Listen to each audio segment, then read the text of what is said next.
Idi Amin Dada Oumee was a Ugandan military officer and politician who served as Uganda's third president from 1971 until 1979. He served as a military dictator and is remembered as one of the most cruel despots in modern history. Amin was born to a Kakwa father and a Lugbara mother. In 1946, he became a cook in the British Colonial Army's King's African Rifles (KAR) unit.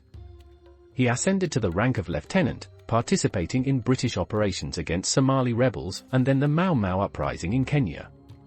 Uganda obtained independence from the United Kingdom in 1962, and Amin continued in the army, rising to the rank of major until being named commander of the Uganda Army in 1965.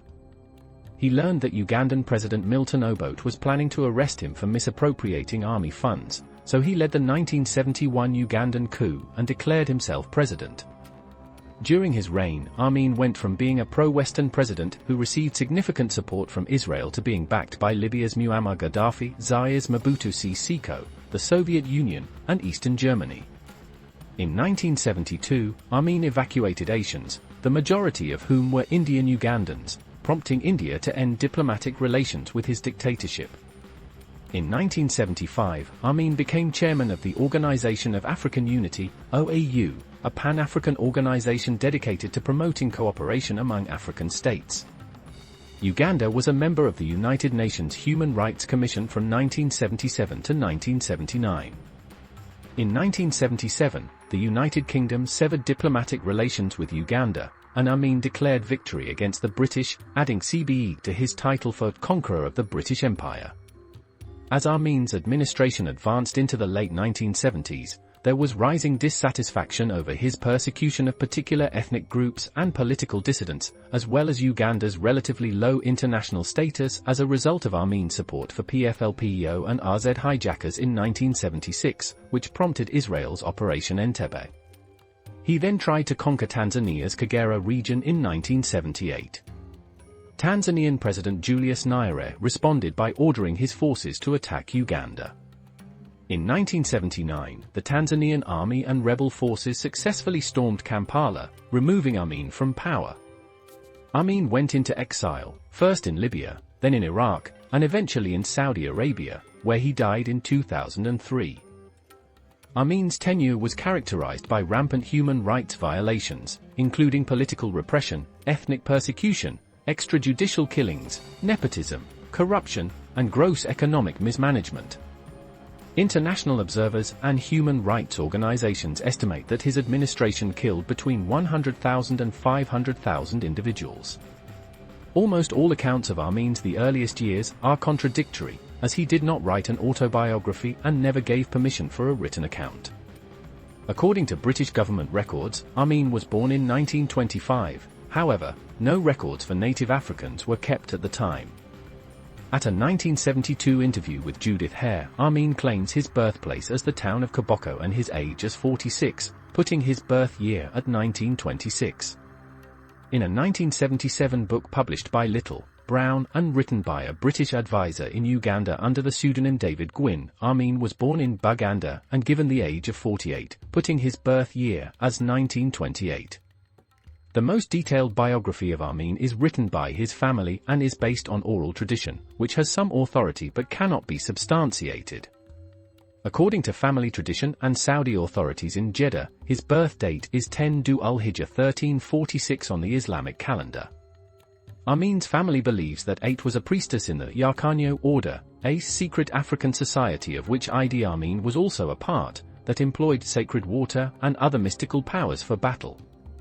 According to Amin's family, Ait cured Irene Drusilla Namaganda, the then Queen of Buganda and wife of Daudi Kwei II of Buganda, of her reproductive issues.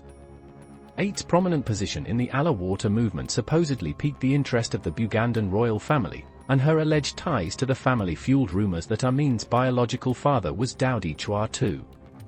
These rumors were allegedly spread by Nyabira's childless senior wife, who was resentful of Ait's two children. Idi Amin was given the appellation Awango, lit. Noise, by his family to address rumors about his paternity. tribal elders reportedly chose Idi to do a paternity test as an infant, which involved dumping him for 4 days in a jungle near Mount Liru in Koboko, only to find Amin still alive when they returned. The elders credited this apparent miracle to Nakan, a mythical seven-headed serpent in Kakwa folk religion. Idi was 4 years old in 1932 when his brother and sister died. Amin's parents split when he was 4 years old, and most versions indicate that he relocated with his mother's family to the remote farming village of Morale Parish, Luiro district, in northwestern Uganda, in 1944. The divorce of his parents was purportedly caused by persistent rumors about Idi's paternity, which enraged his mother. Despite this, his family says that he followed Muslim tradition and went with his father to Tanganyika Parish, Arua district, while his mother continued to perform medicine in Buganda. From the age of 8 to 10, Amin reportedly worked as a goat farmer while living with his mother's relatives. He relocated to Sheikh Ahmed Hussein's residence in the nearby village of Samuto in 1938 and began memorizing the Quran through recitation till the age of 12. In 1940, Amin relocated to Bombo and resided with his maternal uncle, Yusuf Tanabu. He attempted to register for primary school but was turned down, allegedly owing to Amin's paternal Nubian history. Amin was injured the same year while taking part in Nubian anti-discrimination protests at Makerere University in Wandajir. He joined in Bombo's Garaya Madrasa and memorized the Quran under Mohammed al-Rajab until 1944, earning recitation honors in 1943. Amin was conscripted by the Colonial Army along with 15 other students before being released for being underage. In 1945, he moved to Kiyindi Parish in Bwais Parish and took various jobs, including as a doorman and concierge assistant at the Grand Imperial Hotel in Kampala. Amin joined the King's African Rifles, KAR, in 1946 as an assistant cook, while also undergoing military training until 1947. In later life, he erroneously claimed to have fought in the Burma campaign during World War II. In 1947, he was transferred to Kenya for infantry service as a private and served with the 21st KAR Infantry Battalion in Gilgil, Kenya Colony, until 1949. That year, his squad was moved to northern Kenya to combat Somali rebels. In 1952, his regiment was dispatched in Kenya to combat the Mau Mau rebels. He was promoted to corporal that same year, and then to sergeant in 1953. In 1959, Amin was promoted to Effendi Class II, warrant officer, the highest rank available to a black soldier in the KAR. Amin returned to Uganda the same year, and got a short service commission as a lieutenant on July 15, 1961, becoming one of the first 2 Ugandans to do so. He was tasked with quelling the cattle rustling between Uganda's Karamung and Kenya's Turkana nomads. According to researcher Holger Bernd Hansen, Amin's perspective, demeanor, and communication methods were heavily affected by his time in the colonial military. This featured his direct and hands-on leadership style, which would eventually help him gain popularity in certain sectors of Ugandan society. After Uganda gained independence from the United Kingdom in 1962, Amin was promoted to captain and then major in 1963. In 1964, he was appointed deputy commander of the army, and the following year he was promoted to commander. In 1970, he was promoted to commander of all armed forces. Amin was an athlete while serving in the British and Ugandan armies. From 1951 until 1960, he was the Ugandan light heavyweight boxing champion and a swimmer, standing 1.93 meters or 6 feet 4 inches tall and strongly built. Amin was also a powerful rugby forward, albeit one officer described him as Idi Amin is a splendid type and a good rugby player, but virtually bone from the neck up, and needs things explained in words of one letter. In the 1950s, he competed for Nile RFC. There is a frequently repeated urban myth that he was selected as a replacement by the East Africa Rugby Union team for their 1955 tour match against the British Lions. Amin, however, does not appear in the team photograph or on the official team list. Following conversations with a colleague in the military, Amin became a fan of Hayes FC, an affection that remained for the rest of his life. In 1965, Prime Minister Milton Obote and Amin were linked to a plot to import ivory and gold into Uganda from the Democratic Republic of the Congo. The deal, as later claimed by General Nicholas Oleno, an associate of former Congolese leader Patrice Lumumba, was part of an arrangement to assist troops opposing the Congolese government in trading ivory and gold for weaponry supplies secretly smuggled by Amin. In 1966, Uganda's parliament demanded an investigation. Obote enforced a new constitution, eliminating Kabaka, King Mutesa II of Buganda's ceremonial presidency and declaring himself executive president. He promoted Amin to colonel and army commander. Amin led an invasion on the Kabaka's palace, forcing Mutesa into exile in the United Kingdom until his death in 1969. Amin began recruiting members of Kakwa, Lugbara, South Sudanese, and other ethnic groups from the West Nile region bordering South Sudan. South Sudanese had lived in Uganda since the early 20th century, having arrived to serve in the Colonial Army. Many African ethnic groups in northern Uganda live in both Uganda and South Sudan. There are persistent rumors that Amin's army was primarily made up of South Sudanese soldiers. Eventually, a schism emerged between Amin and Obote, exacerbated by Amin's support inside the Uganda Army through recruitment from the West Nile region, his involvement in operations to support the Southern Sudan insurgency, and an assassination attempt on Obote's life in 1969. In October 1970, Obote gained command of the armed forces, demoting Amin from his months-old position as commander of all armed forces to that of commander of the Uganda Army. After learning that Obote was going to arrest him for misappropriating army funds, Amin staged a military coup with the help of Israeli government agents on January 25, 1971, when Obote was attending the Commonwealth Summit in Singapore. Amin's troops locked off Entebbe International Airport and took over Kampala. Soldiers encircled Obote's home and blocked main roads. Radio Uganda accused Obote's administration of corruption and preferential treatment of the Lango region. Following the radio transmission, there were reports of cheering crowds in Kampala's streets. Amin, who presented himself as a soldier rather than a politician, announced that the military administration would only serve as a caretaker regime until new elections were held once the situation had stabilized. He pledged to liberate all political prisoners. Amin arranged a grand burial in April 1971 for Edward Mutesa, Buganda's former monarch, Kabaka, and president, who died in exile. On February 2, 1971, 1 week after the coup, Amin declared himself President of Uganda, Commander-in-Chief of the Armed Forces, Uganda Army Chief of Staff, and Chief of Air Staff. He suspended some portions of the Ugandan constitution and quickly established an advisory defense council comprised of military commanders, with himself as head. Amin elevated military tribunals above civil law, promoted soldiers to high-ranking positions in government and government-owned enterprises, and notified newly recruited civilian cabinet ministers that they would be subject to military protocol. Amin ruled by decree, issuing around 30 decrees throughout his reign. Amin renamed Kampala's Presidential Lodge, Government House, to the command post. He dismantled the General Service Unit, GSU, a previous administration-created intelligence organization, and replaced it with the State Research Bureau. Over the next few years, the SRB's headquarters in the Kampala suburb of Nakasero became the site of torture and execution.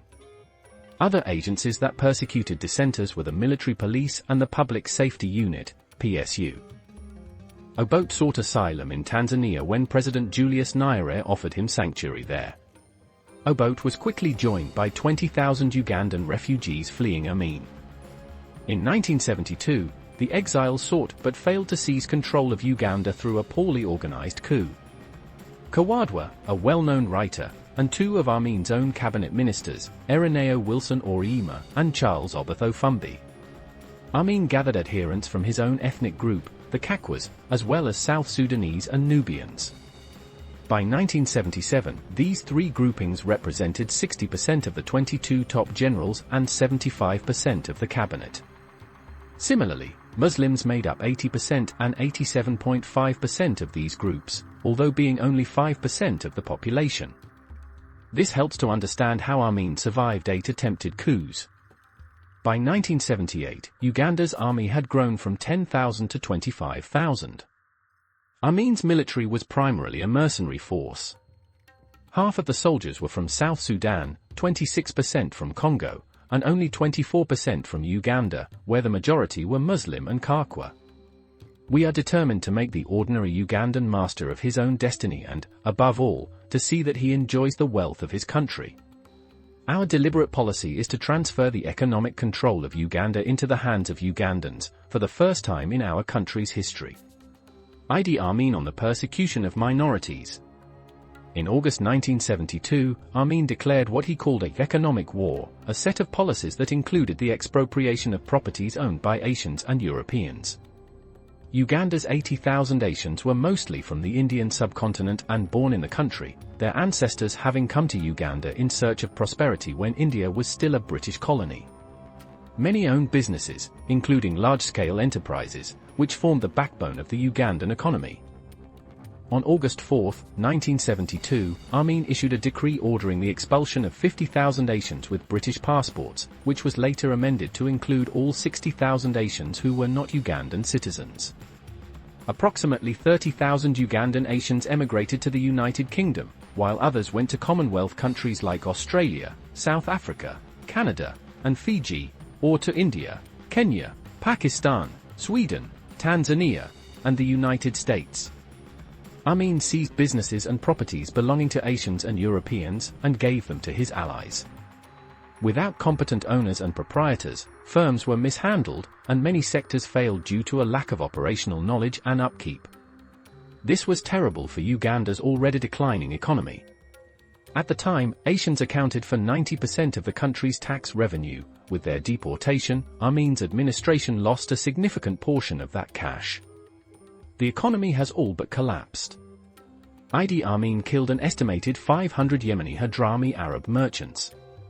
In 1975, Emmanuel Blayo Wakwaya, Amin's finance minister and longest-serving cabinet member, defected to London. This high-profile defection assisted Henry Kimba, Amin's health minister and a former official of the first Obote regime, in defecting in 1977 and settling in the United Kingdom. Kimba wrote and published A State of Blood, the first insider's account of Amin's dictatorship. On the 25th of June, 1976, the Defense Council declared Amin president for life. The Soviet Union, led by Leonid Brezhnev, became more interested in Uganda as a strategic counterweight to perceived Chinese dominance in Tanzania and Western influence in Kenya. It sent a military mission to Uganda in November 1973.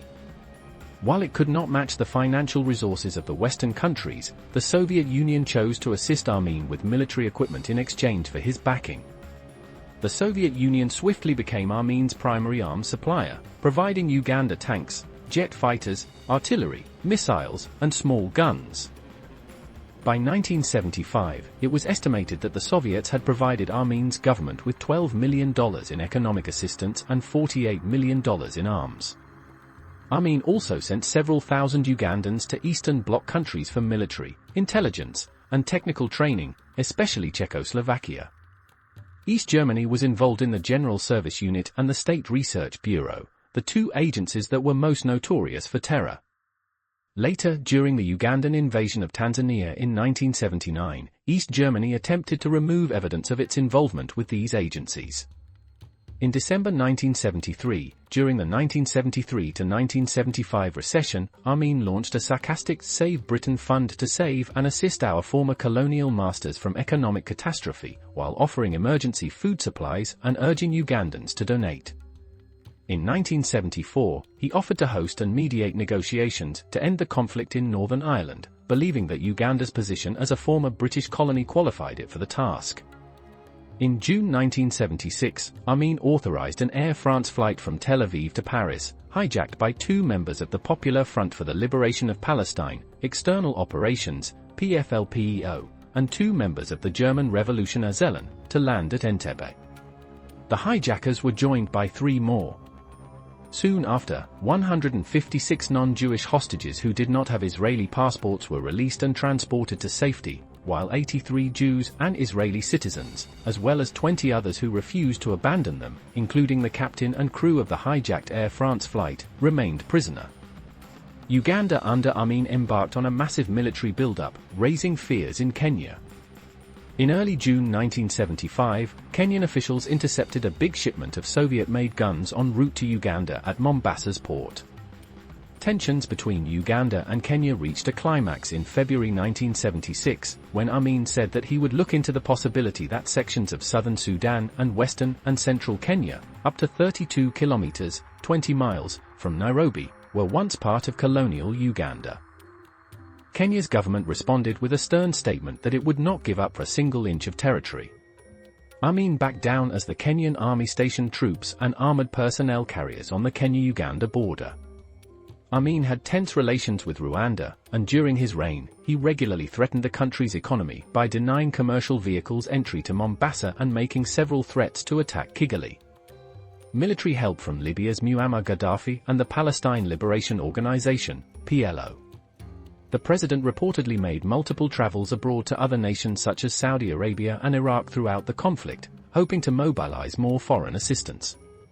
He made few public appearances in the closing months of his administration, but spoke often on radio and television. Following a catastrophic defeat in the Battle of Lukaya, portions of the Uganda Army command reportedly asked Amin to resign down. He vehemently refused, saying, "If you don't want to fight, I'll do it myself." As a result, he fired Yusuf Gowon, the chief of staff. Amin was forced to depart Uganda's capital by helicopter on April 11, 1979, after Kampala was taken.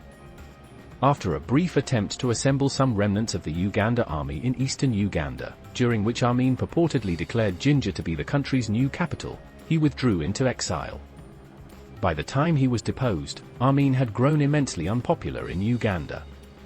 During and after the war, vandalism targeted symbols of his authority, as well as his images and linked buildings. Amin first fled to Libya, where he remained until 1980, before settling in Saudi Arabia, where the Saudi royal family granted him asylum and offered him a significant subsidy in exchange for remaining out of politics. Amin lived for several years on the top 2 floors of the Novotel Hotel on Palestine Road in Jeddah. Brian Barron, the BBC's top Africa correspondent during the Uganda-Tanzania War, and Vice News cameraman Mohammed Amin, no relation, in Nairobi tracked down Amin on June 4, 1980, and secured the first interview with him since his deposition. While in exile, Amin supported remnants of his army, which fought in the Ugandan Bush War. Though he remained a divisive figure, some of Amin's former followers, as well as many rebel groups, fought in his honor for decades, occasionally advocating for his amnesty and even his return to the Ugandan presidency. During interviews given while in exile in Saudi Arabia, Amin insisted that Uganda needed him and never apologized for his regime's brutality. In January 1989, Amin left his exile without authorization by the Saudi Arabian government and flew alongside one of his sons to Zaire. There, he intended to mobilize a rebel force to reconquer Uganda, which was engulfed in another civil war at the time. The rest of his family stayed in Jeddah. Despite using a false Zairean passport, Amin was easily recognized upon arriving with Air Zaire at Njili Airport and promptly arrested by Zairean security forces. The Zairean government reacted unfavorably to Amin's arrival and attempted to expel him from the country. Saudi Arabia initially refused to allow him to return, citing that he had abused their hospitality by leaving without authorization and for political reasons. The Zairean authorities did not want to deport Amin to Uganda, where the ex-president was facing murder charges, or to retain him in Zaire, straining international relations. As a result, Amin was initially expelled to Senegal, where he was scheduled to be deported to Saudi Arabia, but the Senegalese government returned him to Zaire when Saudi Arabia refused to grant him a visa. Following requests from Moroccan King Hassan II, the Saudi government finally yielded and permitted Amin to return. In exchange, Amin agreed to never again engage in political or military operations, nor give interviews. He then lived the rest of his life in Saudi Arabia. Amin reportedly followed a fruitarian diet in his last years. His daily consumption of oranges earned him the nickname Dr. Jaffa among Saudis. On July 19, 2003, Amin's fourth wife, Nolongo Madina, said that he was in a coma and approaching death due to kidney failure at the King Faisal Specialist Hospital and Research Center in Jeddah, Saudi Arabia. She begged Ugandan President Yoweri Museveni to let him return to Uganda for the rest of his life. Museveni responded that Amin would have to answer for his sins the moment he was brought back. Amin's family eventually opted to discontinue life support, and he died at a hospital in Jeddah on August 16, 2003. He was buried in Ruwais Cemetery in Jeddah in a plain burial with no ceremony. Following Amin's death, David Owen disclosed that while serving as British Foreign Secretary from 1977 to 1979, he had advocated Amin's assassination. He has defended this by stating, "I'm not ashamed of considering it, because his regime goes down in the scale of Pol Pot as one of the worst of all African regimes." Idi Amin had at least 6 wives, 3 of whom he divorced. He married his first and second wives, Maliamu and Kay, in 1966. He first married Nora in 1967, followed by Nalongo Madina in 1972. On March 26, 1974, he declared via Radio Uganda that he had divorced Maliamu, Kay, and Nora. At April 1974, Maliamu was detained near the Kenyan border at Tooro and accused of attempting to smuggle a bolt of fabric into Kenya. Kay Amin died in 1974 under unknown circumstances, and her body was found mutilated. Nora escaped to Zaire in 1979, and her current whereabouts are unknown.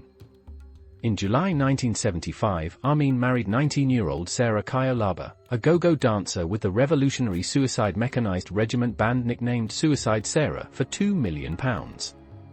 The wedding took place during the Organization of African Unity, OAU, summit in Kampala, and Yasser Arafat, the chairman of the Palestine Liberation Organization, acted as Amin's best man. Sarah was living with a boyfriend, Jesse Gitter, before meeting Amin. He went missing, and it is unclear if he was decapitated or jailed after fleeing to Kenya. The couple had 4 children and liked rally racing, driving Amin's Citroën SM with Sarah as navigator. Sarah, a hairdresser from Tottenham, died in 2015. By 1993, Amin was living with the last 9 of his children and his wife, Mamara Chumaru, who was the mother of the youngest 4. His latest known kid, daughter Iman, was born in 1992. According to the Daily Monitor, Amin married again shortly before his death in 2003. Amin fathered as many as 60 children. Until 2003, Amin's eldest son, Taban Amin, born 1955, led the West Nile Bank Front, WNBF, a rebel group opposed to Yoweri Museveni's government. Museveni awarded him amnesty in 2005, and in 2006, he was appointed Deputy Director General of the Internal Security Organization. Haji Ali Amin, another of Amin's sons, unsuccessfully stood for chairman, i.e. mayor, of Njeo Town Council in 2002. Sarah Kayolaba's third kid, Faisal Wangata, born in Uganda in 1983, claims to have been born in Saudi Arabia in 1981, was implicated in a savage gang murder in Camden, North London in 2006. In 2007, he was sentenced to 5 years in prison for conspiring to hurt, possessing offensive weapons, and inciting violent unrest. In previous years, he had been convicted of possessing offensive weapons, as well as theft and fraud. In early 2007, the award-winning film The Last King of Scotland inspired one of his sons, Jafar Amin, born 1967, to speak out in his father's defense. Jafar Amin stated that he was preparing a book to restore his father's reputation. Jafar is the 10th of Amin's 40 official offspring from 7 official spouses. Bob Astles, a Briton, was one of Amin's closest associates. Isaac Maliamungu was an important associate and feared officer in Amin's army.